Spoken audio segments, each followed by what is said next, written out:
다시 한번 교회 오신 것을 환영합니다. 이 시간 주님의 은혜가 함께하는 귀한 시간 되시기를 바랍니다. 우리는 지금 기독교적 무신론자라는 설교 시리즈를 하고 있습니다. 이 주제를 선택한 이유는 많은 사람들이 자신이 기독교인이라 이렇게 말하면서 실제로는 무신론자처럼 살기 때문입니다. 그들은 자신이 믿는 것과 정반대 방식으로 삽니다. 따라서 이번 시리즈 동안 우리가 기독교인이라면 어떻게 살아야 하는지 생각해 보겠습니다.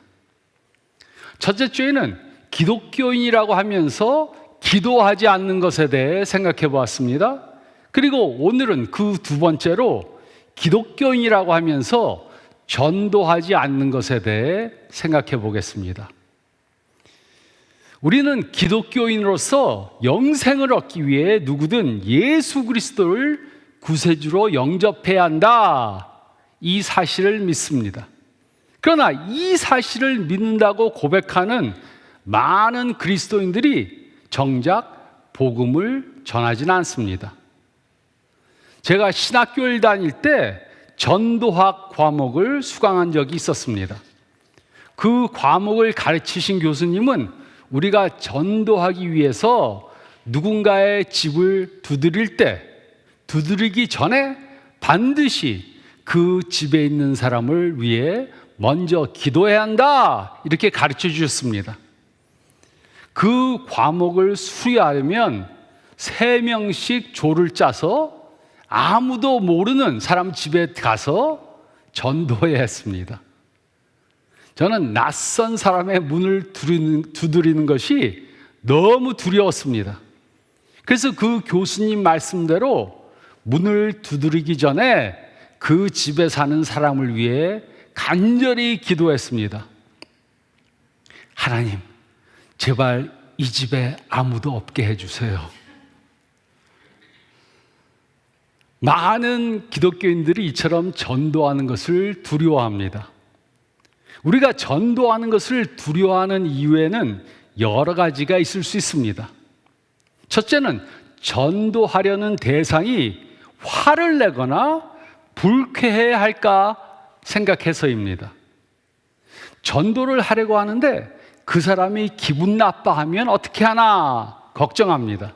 그러나 저는 지금까지 복음을 전한다고 화를 내는 사람은 만나보지 못했습니다. 물론 조심해서 해야 하지만 잘 전하면 화를 내지 않습니다. 둘째는 전도하려는 대상이 내가 모르는 질문을 할까 두려서입니다. 내가 모르는 질문을 해서 내가 말문이 막히면 어떻게 하나. 그러나 모든 것을 다 알아야 전도할 수 있는 것이 아닙니다. 셋째는 자신이 말을 잘못하기 때문에 두려워하는 것입니다. 어떤 사람은 말재주가 없어서 다른 사람에게 전도하는 것을 꺼려합니다. 하지만 복음을 전하는 것은 말솜씨로 하는 것이 아닙니다. 이처럼 전도를 하지 않는 이유는 다양합니다. 그러나 기독교인들이 전도하지 않는 가장 큰 이유 중에 하나는 바로 지옥의 현실을 직시하지 못하기 때문입니다. 그래서 전도에 대한 긴박감과 절박함이 없습니다. 실제로 미국에서 조사한 설문조사에 의하면 미국인들 중 75%는 천국이 있다고 믿는다, 그렇게 대답했습니다. 그런데 같은 조사에서 지옥이 있다고 믿는 사람은 불과 25%에 지나지 않았습니다. 천국이 있다는 것은 믿는데 지옥이 있다는 사실은 믿지 않습니다. 그러나 성경은 분명히 말합니다. 천국이 있는 것처럼 지옥도 있습니다. 그리고 성경은 하나님의 말씀을 믿어야지 예수님이 그리스도다, 구세주라, 이것을 믿어야지 천국에 갈 수 있다고 분명히 말합니다. 지옥을 믿지 않는 사람들 가운데는 종종 농담으로 이렇게 말하는 사람들이 있습니다. 죽어서 지옥에 가면 내 친구들이 거기 다 와 있을 거야. 나는 지옥에 가서 내 친구들과 파티를 하면서 즐겁게 지낼 거야. 그러나 성경은 지옥을 그런 곳으로 말하고 있지 않습니다. 지옥은 말할 수 없는 고통과 고난의 장소라고 기록했습니다. 만약 우리가 성경이 말하는 지옥이 어떤 곳인가 바로 이해한다면 우리는 어떻게 해서든지 주위 사람들이 그곳으로 가지 않도록 최선을 다할 것입니다. 성경은 분명히 가르쳐 줍니다. 우리가 구원을 받은 후에도 하나님이 우리를 이 땅에 남겨두신 이유는 바로 예수 그리스도의 복음을 아직 모르는 사람들에게 전하기 위해서입니다. 그러므로 우리는 스스로에게 질문해 봐야 합니다. 나는 과연 누군가의 영혼을 불쌍히 여겨서 그를 천국으로 인도하기 위해 전도한 적이 있는가? 지난 한 해 동안 나는 몇 명을 예수님께 인도하려고 노력했는가? 나의 가족 가운데 아직도 예수님을 모르는 사람들이 있는가? 내 친구, 내 이웃, 내 직장 동료 중에 아직도 예수님을 알지 못하는 사람이 누구인가? 그리고 그들을 위해 나는 무엇을 하고 있는가? 정말 천국과 지옥이 있다는 사실을 믿는다면 우리의 태도와 행동은 바뀔 것입니다. 성경을 보면 사울은 예수님을 믿지 않았을 뿐만 아니라 오히려 예수님을 믿는 사람들을 잡아서 감옥에 가두고 핍박하던 사람이었습니다. 그러나 예수님을 만나고 나서 그의 삶은 완전히 변했습니다. 그는 천국과 지옥이 있다는 사실을 믿고 또 예수님 없이는 결코 천국에 들어갈 수 없다는 사실을 확신했습니다. 그래서 그는 복음을 전하는 일을 하기 위해 자신의 목숨을 아끼지 않은 것입니다. 사도행전 9장 말씀을 보면 우리가 전도하는 삶을 살기 위해 반드시 거쳐야 할 세 가지 단계가 나옵니다. 천국과 지옥의 현실을 믿고 예수 그리스도의 복음을 전하는 삶을 살기 위해 우리는 이 세 가지 단계를 반드시 거쳐야 합니다. 첫째로 1절로 5절 말씀을 보면 우리는 예수님을 개인적으로 만나야 합니다. 우리는 예수님을 개인적으로 만나야 합니다. 저는 어렸을 때 교회 다니지 않았습니다. 그러다가 13살이 돼서 친구의 초청으로 처음 교회에 나가기 시작했습니다. 그런데 사실 저는 예수님을 만나기 위해 교회에 간 것이 전혀 아니었습니다. 대신에 저는 제 친구가 우리 교회에 젊은 학생들이 많이 있고 그 중에 반 이상이 여자들이다 하는 말에 솔깃해서 여자들을 만나러 교회로 갔습니다. 그런데 교회를 7년 이상 다니고 나서야 비로소 저는 예수님을 개인적으로 만나게 되었습니다. 교회에 가서 목사님의 설교를 들었습니다. 저는 그 설교 말씀을 이해했고 또 제가 죄인이라는 사실도 인정했습니다. 예수님이라는 분이 실제로 존재하셨고 성경에 기록된 사실들을 믿었습니다.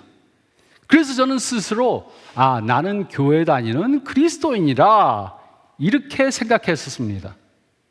그런데 시간이 지나면서 교회에 다닌다고 자동적으로 기독교인이 되는 것이 아니라는 사실을 깨달았습니다. 아무리 성경에 쓰인 말씀이 사실이라고 믿는다고 그것만으로는 기독교인이 될 수 없다는 사실을 깨달았습니다. 또 교회에서 봉사를 한다고 기독교인이 되는 것이 아니라는 사실을 깨달았습니다. 제가 교회를 7년 다닌 후에 어느 날 한 친구가 저에게 이렇게 말해줬습니다.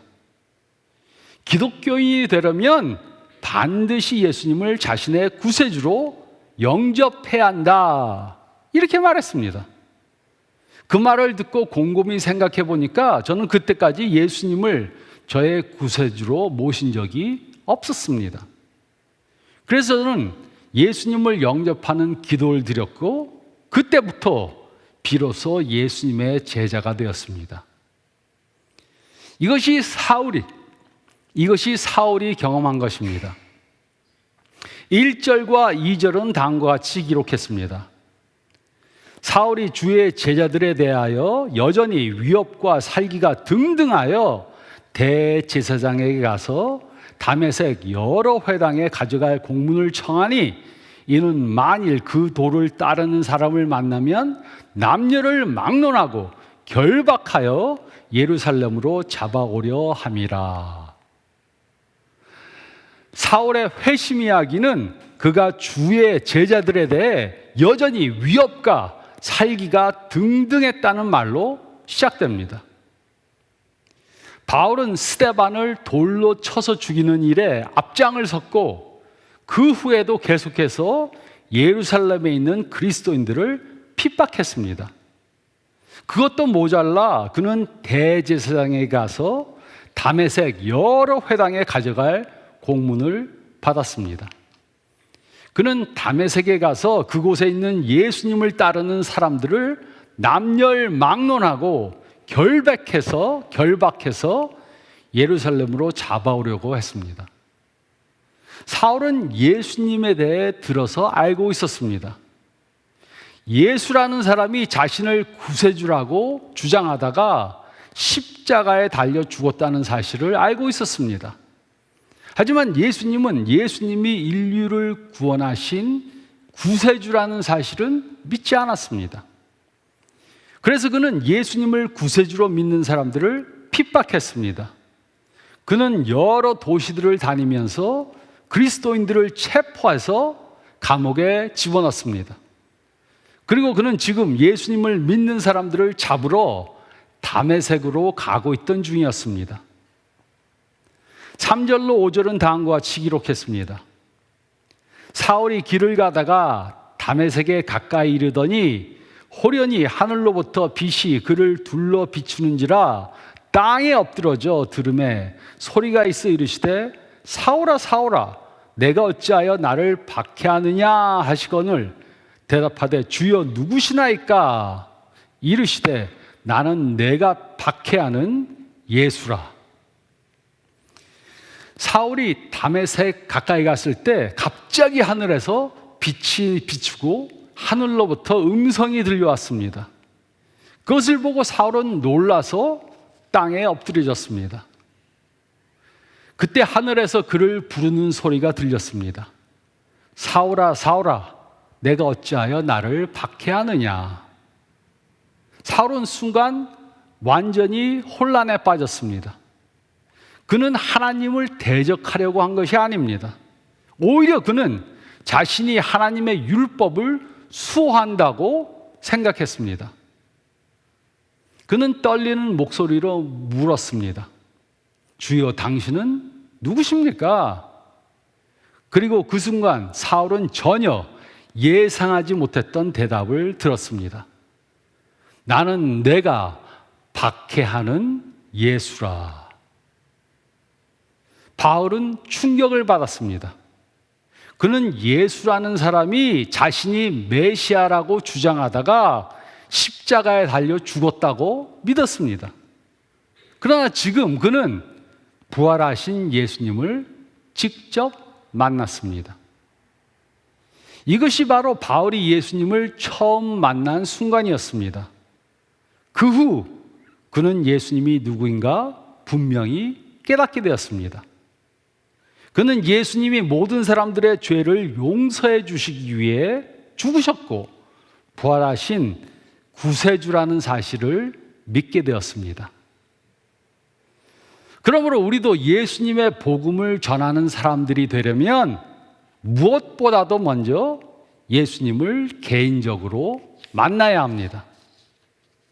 아직 예수님을 개인적으로 만나지 못했다면 어떻게 자신이 만난 적이 없는 예수님을 다른 사람들에게 전할 수 있겠습니까? 성경에 기록된 예수님에 대한 이야기를 머리로 아는 것만으로는 충분하지 않습니다. 우리는 부활하신 예수님을 개인의 구세주로 믿고 영접해야 합니다. 예수님을 나의 구세주로 영접해야 합니다. 우리는 예수님을 개인적으로 만나야 합니다. 우리는 예수님을 개인적으로 만나야 합니다. 또 둘째로 6절로 9절 말씀을 보면 우리는 삶의 변화를 받아야 합니다. 우리는 삶의 변화를 받아야 합니다. 6절로 9절은 다음과 같이 기록했습니다. 너는 일어나 시내로 들어가라. 내가 행할 것을 내게 이를 자가 있느니라 하시니 같이 가던 사람들은 소리만 듣고 아무도 보지 못하여 말을 못하고 서 있더라. 사울이 땅에서 일어나 눈은 떴으나 아무것도 보지 못하고 사람의 손에 끌려 다메섹으로 들어가서 사흘 동안 보지 못하고 먹지도 마시지도 아니하니라. 예수님을 처음 만났을 때 사울에게 주어진 첫 번째 말씀은 이것이었습니다. 일어나 시내로 들어가라. 내가 행할 것을 내게 이를 자가 있느니라. 이것은 사울에게는 큰 충격이었을 것입니다. 이 사건은 사울과 함께 길을 가던 동행자들에게도 엄청난 영향을 끼쳤습니다. 성경은 같이 가던 사람들은 소리만 듣고 아무도 보지 못하여 말을 못하고 서 있었다, 이렇게 기록했습니다. 그 후 동행자들은 겨우 정신을 차리고 사울을 붙들어서 다메섹으로 인도해 갔습니다. 사울은 땅에서 일어나서 눈을 떴지만 아무것도 볼 수 없었습니다. 그래서 그는 다른 사람 손에 이끌려서 다메섹으로 들어갈 수밖에 없었습니다.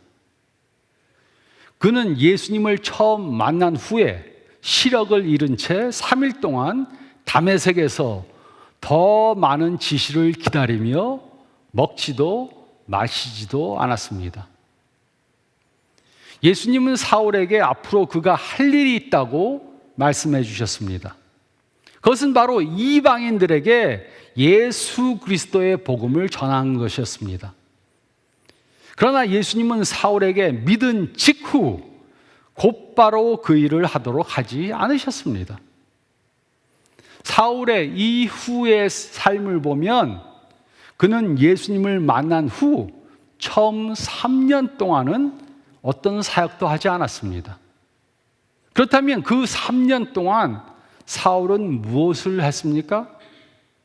그는 구약 말씀을 다시 깊이 연구했을 것입니다.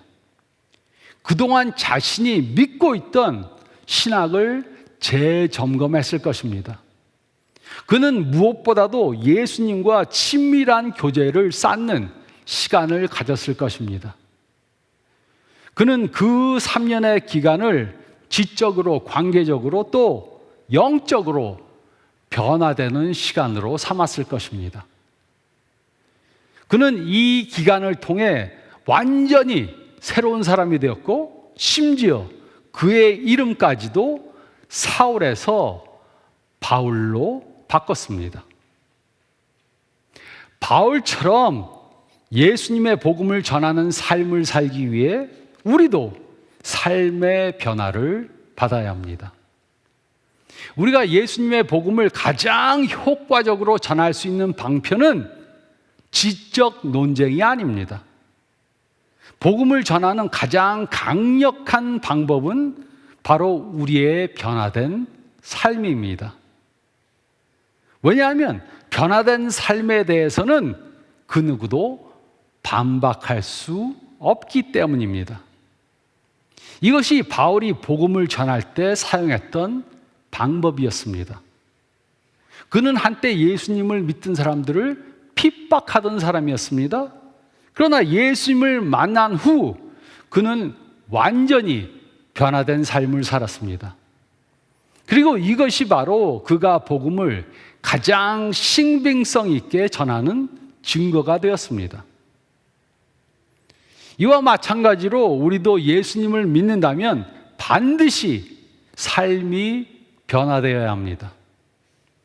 제가 어떻게 변화됐는가 말씀드리겠습니다. 이렇게 간증할 수 없다면 우리는 복음을 효과적으로 전할 수 없습니다. 우리가 예수님을 만났다고 하면서도 삶에 아무런 변화가 없다면 그 누구도 우리가 전하려고 하는 예수님을 믿지 않을 것입니다. 그러나 예수님으로 인해 삶이 변화되었다면 이보다 더 영향력 있는 전도의 도구는 없습니다. 화를 잘 내던 사람이 온유한 사람으로 바뀌었습니다. 남을 비난하던 입술이 이제는 사랑의 말로 변화되었습니다. 도박에 중독되었던 사람이 자유함을 얻었습니다. 담배를 끊지 못하던 사람이 담배를 끊었습니다. 이혼 위기에 있던 가정이 화목하게 아름다운 가정으로 바뀌었습니다. 우울증에 사로잡혀 있던 사람이 기쁨으로 충만하게 되었습니다. 중병을 앓던 사람이 치유함을 얻었습니다. 삶의 의미를 깨닫지 못하던 사람이 새로운 삶의 목적을 찾았습니다. 항상 두려움 속에 살던 사람이 두려움에서 해방되었습니다. 이런 변화보다 더 강력한 전도의 방편은 없습니다. 우리는 복음의 진실성을 증명하기 위해 반드시 변화된 삶을 살아야 합니다. 만약 우리가 예수님을 믿는다고 하면서도 여전히 옛삶에서 벗어나지 못한다면 누가 우리가 전하는 예수님을 믿겠습니까? 우리의 행동은 우리의 말보다 훨씬 더 큰 힘이 있습니다. 그러므로 예수님의 복음을 전하는 사람들이 되기 위해 우리는 먼저 삶의 변화를 받아야 합니다. 제가 작년 말에 이제 은퇴를 하고 올해 굉장히 바쁘게 삽니다. 왜냐하면 운동을 많이 하고 골프를 많이 치는데 골프 치는데 제가 그 골프 코스 가는 데가 있는데 거기에 한국 분들이 은퇴하신 분들이 한 35명 골프를 치십니다. 근데 이제 제가 그분들과 같이 치다 보니까 그분들이 친해졌는데 그분 중에서 교회 가는 분이 딱 한 명이 있습니다. 나머지는 교회를 안 다녀요. 그래서 지난주에도 제가 어떤 분하고 얘기하는데 작년까지 그곳에 교회 장로가 5명이 골프를 쳤다 그럽니다. 5명이 골프를 쳤는데 이 양반들이 무슨 그 자기가 뭐 교회 장로면 장로지 그 골프장에 와서도 사람들한테 이래라 저래라 하고 자기한테 골프 스윙 못한다고 다시 레슨을 받으라 하고 자기한테 이래라 저래라 그렇게 한다고 아주 기분 나빠했었다고. 그래서 그 사람들 없어져서 참 너무나도 잘 됐다 그러더라고요. 그래서 장로 5명이 없어졌는데 목사가 하나 왔습니다. 제가 그분들한테 전도를 하려고 그러는데 이분들이 60대 말에서 80대 초이십니다. 전도를 하려고 하는데 전도하는 것을 가장 방해하는 사람들이 누구냐 하면은 기독교인들이라고 말하는 사람들입니다.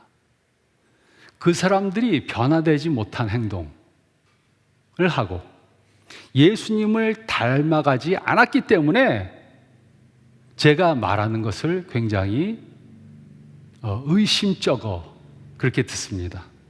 그래도 이제 저하고 이제 많이 친해져서 그분들이 스티브는 미국서 자라서 딴 기독교인들하고 달라 그렇게 소문이 났습니다.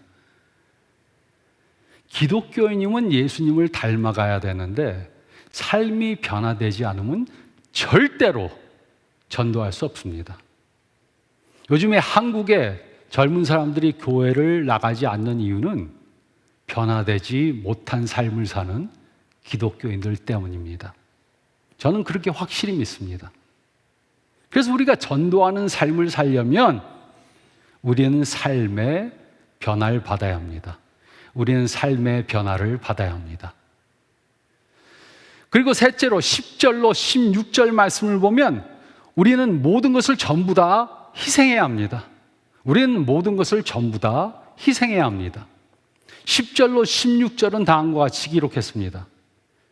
그때 다메섹에 아나니아라 하는 제자가 있더니 주께서 환상 중에 불러 이르시되 아나니아야 하시거늘 대답하되 주여 내가 여기 있나이다 하니 주께서 이르시되 일어나 직가라 하는 거리로 가서 유다의 집에서 5사람 사울이라 하는 사람을 찾으라.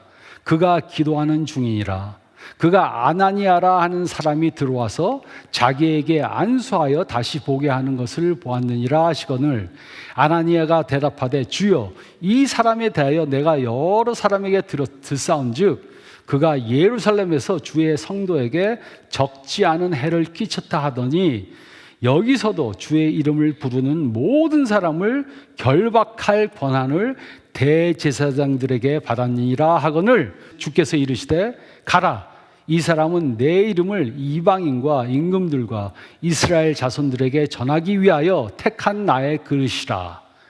그가 내 이름을 위하여 얼마나 고난을 받아야 할 것을 내가 그에게 보이리라 하시니. 아나니아는 다메섹에 살던 유대인이자 예수님을 믿는 예수님의 제자였습니다. 그가 어떻게 예수님을 믿게 되었는가? 또 그 당시 다메섹에 어떤 그리스도인 공동체가 있었는가는 성경이 기록하지 않았습니다. 하지만 예수님은 그에게 직가라는 곳에 유다의 집으로 가서 5사람 사울에게 안수하고 기도하라고 그렇게 말씀하셨습니다. 이때 아나니아가 사울을 만나러 가는 것을 주저했습니다. 왜냐하면 사울은 그곳에 그리스도인들을 잡으러 왔기 때문입니다. 하지만 예수님은 아나니아에게 분명히 말씀하셨습니다. 그는 더 이상 박해하는 사람이 아니고 내가 택한 그릇이다. 그는 이스라엘만을 위해서 아니고 나의 이름을 이방인들에게도 전할 것이고 그 일을 위해 많은 고난을 받을 것이다. 이렇게 말씀하셨습니다. 즉 하나님은 사울을 부르실 때 그에게 이미 사명을 주셨습니다. 또 하나님이 바울이 이 일을 이루기 위해 많은 고난과 핍박을 받아야 한다는 것을 말씀해 주셨습니다. 그래서 하나님은 바울이 복음을 전하기 위해 치러야 할 희생의 길을 처음부터 알려주신 것입니다. 바울과 마찬가지로 우리도 먼저 예수님을 개인적으로 만나고 삶의 변화를 받은 후에 예수님의 복음을 전하는 삶을 살아야 합니다. 그리고 예수님을 전하는 삶을 살기 위해 고난과 희생을 각오해야 합니다. 어떤 사람들은 예수님을 믿으면 예수님이 나의 삶을 쉽게 만들어줄 것이다. 어려움도 안 당하고 경제적으로 윤택해지고 건강도 좋아지고 예수님이 나의 삶을 이렇게 축복해 주실 것이다. 그렇게 생각하면 기독교 잘못 믿으셨습니다. 예수님은 우리를 쉽게 살게 축복해 주기 위해 우리를 구원시킨 것이 아닙니다. 예수님은 우리를 예수님처럼 변화시키고 성화시키고 우리를 사용해서 복음을 전하기 위해 우리를 구원시켜 주신 것입니다. 그리고 그 삶을 살기 위해서는 많은 때 고난과 희생을 치러야 합니다. 그렇다면 우리는 구체적으로 어떻게 복음을 전할 수 있습니까? 첫째로 우리는 간증을 통해 복음을 전할 수 있습니다. 하나님이 나를 어떻게 변화시켜 주는지 다른 사람들에게 말해줄 수 있어야 합니다. 친구들이나 직장 동료들에게 직접 이야기할 수 있고 편지나 이메일로 나의 간증을 해줄 수 있습니다. 심지어 오늘날은 여러 SNS들을 통해 예수님의 그 변화시켜 주심을 전할 수 있습니다. 또 둘째로 우리는 다른 사람들을 교회에 초청할 수 있습니다. 우리는 예수님을 아직 믿지 않은 사람들을 교회에 초청함으로 그들이 예수님을 만날 수 있는 기회를 마련해 줄 수 있습니다. 이것이 제가 처음 교회에 오게 된 동기였습니다. 또 셋째로 우리는 우리의 삶을 통해 전도할 수 있습니다. 우리 가운데는 믿음을 말로 전하는 것을 부담스럽게 생각하는 사람들이 있을 수 있습니다. 하지만 우리의 삶을 통해 예수님을 모르는 사람들과 다른 그런 삶으로 전도할 수 있습니다. 넷째로 우리는 예수님의 복음을 직접 말로 설명해 줄 수 있습니다. 좋은 기회가 주어졌을 때 예수님을 믿지 않는 사람들에게 구원의 길은 오직 예수님을 통해 있다는 사실을 말로 설명해 줄 수 있습니다. 모든 사람이 죄인이라는 것, 예수님은 하나님이시지만 이 땅에 오셔서 우리의 죄를 사해 주시기 위해 십자가에 달려 죽었다는 것, 그리고 우리가 예수님을 믿을 때 영생을 얻는다는 것을 말해 주어야 합니다. 그러나 어떤 방법으로 전도하든지 한 가지 공통점이 있습니다. 그것은 바로 희생이 없이는 전도가 이루어질 수 없다는 것입니다. 우리는 우리의 시간을 희생해야 합니다. 물질을 희생해야 합니다. 우리의 자존심까지도 희생해야 합니다. 복음을 전하기 위해 우리는 모든 수단과 방법을 다 동원해야 합니다. 예수님도 우리를 죄에서 구원해 주시기 위해 모든 것을 전부 다 희생하셨습니다. 물론 대부분의 경우 우리는 예수님처럼 우리의 생명을 희생하지 않아도 됩니다. 하지만 분명한 것은 아무런 희생이 없이는 예수님의 복음을 전할 수 없다는 것입니다. 그 희생이 무엇인가는 상황에 따라 다를 수 있습니다. 그것이 우리의 시간이 될 수 있습니다. 우리의 물질이 될 수 있습니다. 그것이 우리의 자존심이 될 수 있습니다. 기독교를 핍박하는 나라에 사는 사람들은 실제로 생명까지도 내어놓아야 할 수 있습니다. 그러나 분명한 것은 이것입니다. 예수님의 복음을 전하는 삶을 살려면 반드시 무엇인가 희생해야 한다는 사실입니다. 희생 없이 복음을 전할 수 없습니다. 물론 미국에 사는 저희들은 쉽게 희생을 많이 안 해도 신앙생활을 할 수 있습니다. 하지만 아무 희생이 없이는 복음을 전할 수 없습니다. 제가 이번 주 금요일부터 2주 동안 한국에 다녀오게 되었습니다. 휴가를 어디 갈까 그러다가 한국 가자 그래서 제 와이프하고 같이 가게 됐습니다. 그래서 이제 그걸 제 아는 분들한테 말하니까는 오는 길에 그럼 부부 세미나 하자. 지금 부부관계 어려운 사람들이 많은데 50커플 해서 부부 세미나 하자. 그래서 놀지만 말고 오는 길에 부부 세미나 하자 그래서 뭐 그렇게 하자 그랬습니다. 그랬더니 또 중국에서 그 한족들이죠. 한족들이 100명이 청년들이 나오는데 토요일날 세미나 하자. 그래서 놀러 가려고 그랬더니 또 하루 또 잡혔구나. 그래서 세미나 하게 되었습니다. 그러니까 또 오는 길에 주일 설교를 부탁해서 10일이 있는데 3일 동안을 그렇게 집회를 하게 됐습니다. 생각해보면 예수님이 희생하신 것에 비하면 3일 집회하는 것은 축복이지 희생은 아닙니다. 하지만 우리가 전도하려면 어떤 작은 희생들까지도 해야 합니다. 희생할 수 없다. 희생하지 않겠다. 내 시간 쓸 수 없다. 물질을 내놓을 수 없다. 내가 왜 내 자존심을 죽여야 하는가? 그러면 전도할 수 없습니다. 예수님이 무엇을 희생하라고 하실지 몰라도 예수님이 원하시면 하겠습니다. 이런 각오가 없으면 절대로 전도할 수 없습니다. 우리는 모든 것을 전부 다 희생해야 합니다. 우리는 모든 것을 전부 다 희생해야 합니다. 전도는 영혼을 구원하는 유일한 방법입니다. 전도 외에는 다른 길이 없습니다. 누군가 이런 이야기를 해 주었습니다. 예수님이 이 땅에서의 사역을 마치시고 천국으로 돌아가셨습니다. 그때 한 천사가 예수님께 물었습니다. 예수님, 인류를 구원하시기 위해 모든 것을 다 이루고 오셨습니까? 그때 예수님이 대답하셨습니다. 내가 할 일은 내가 다 이루었다. 이제 남은 것은 내 제자들이 내가 이룬 일을 세상에 전하는 것이다. 우리는 전도의 중요성을 깨달아야 합니다.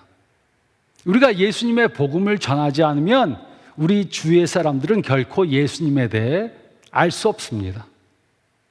그러므로 우리는 모든 것을 다 동원해서 우리의 모든 것을 다 희생하면서도 예수님의 복음을 전해야 합니다.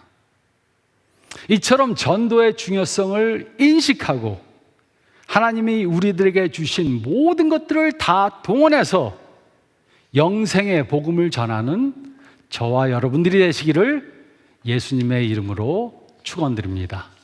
저희 다 같이 기도드리겠습니다.